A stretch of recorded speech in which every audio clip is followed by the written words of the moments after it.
Hello my loves and welcome back to another video. In today's video we're going to talk about 7 ways in which you can use a chair in your yoga practice. So many people think that using props in yoga is cheating, but it's not. It can really help us progress our yoga practice and our yoga poses. The great thing about using a chair as a prop in your yoga practice is that it's something that you may already have in your house. You don't need to go out and buy something specific like yoga blocks or a yoga strap. Just simply grab a dining chair and then use that in your practice. So the first way that you can use a chair in your yoga practice is for seated yoga, for some seated yoga practice here. I've done a couple of videos on a seated yoga practice before, but it really helps incorporate yoga throughout your day. So if you have a quick 5 or 10 minutes to do some yoga at your desk, then check out this video. I'll also link it in the description below. Another way to use the chair in your yoga practice is a restorative prop. If you haven't done legs up your chair before, highly recommend it as a way to relax and restore, or as an alternative for Shavasana. So a third way that you can use a chair in your yoga practice is in standing poses. So you don't just have to use them as a seated yoga practice, you can use them for a standing flow.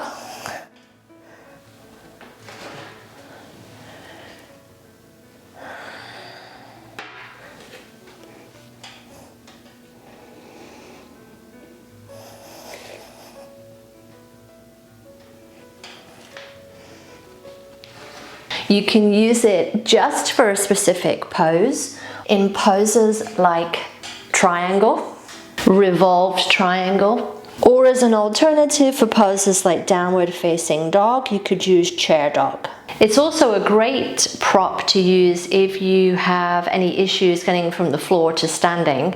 So for people who maybe have mobility issues, maybe bigger bodies or pregnancy.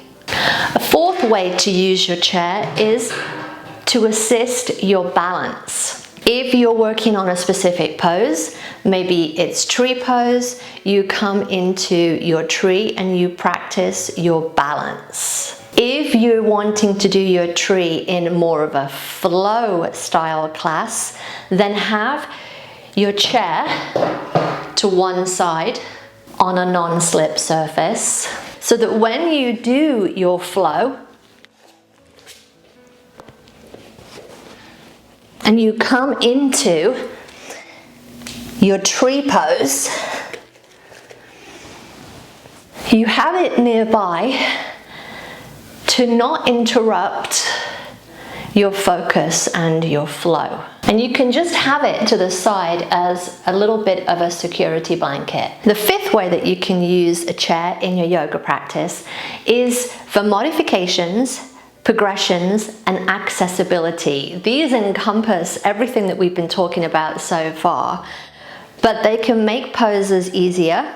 So again, maybe that is your tree pose, you're using it as a balance prop. Maybe this is our warrior 3 and we're using the chair as a replacement for blocks, because sometimes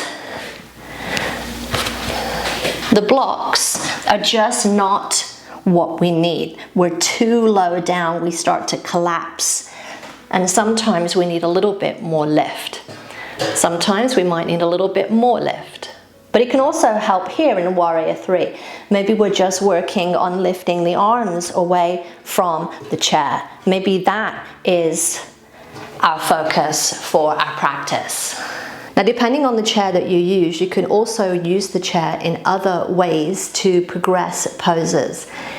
If maybe a pose like wheel isn't accessible to you, you can use your chair.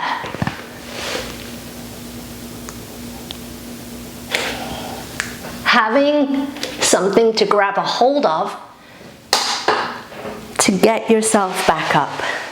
So sometimes in our yoga poses, we tend to move from areas that are not optimal. So as a yoga teacher, say hinge at the hips and fold forward into Uttanasana, many people will actually fold from the lower back and the mid back and try to reach their toes this way when there's zero movement in the hip here. Now, quite often that's not because there's a communication problem, it's that they simply don't know where their hips are. Sounds weird, but it's true. You can use a chair. Take the chair, again, nice sturdy surface, rest the top of the chair at the hip crease, and then they have something to push against.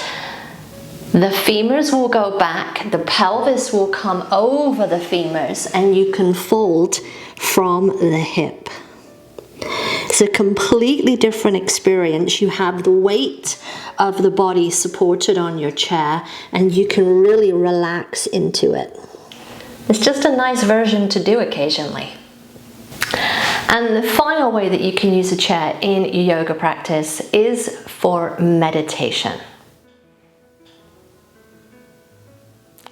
No, you do not have to sit cross-legged for your meditation. Sit however feels comfortable. Okay, my loves, I hope that helped give you some tips and tricks on how to use a chair in your yoga practice.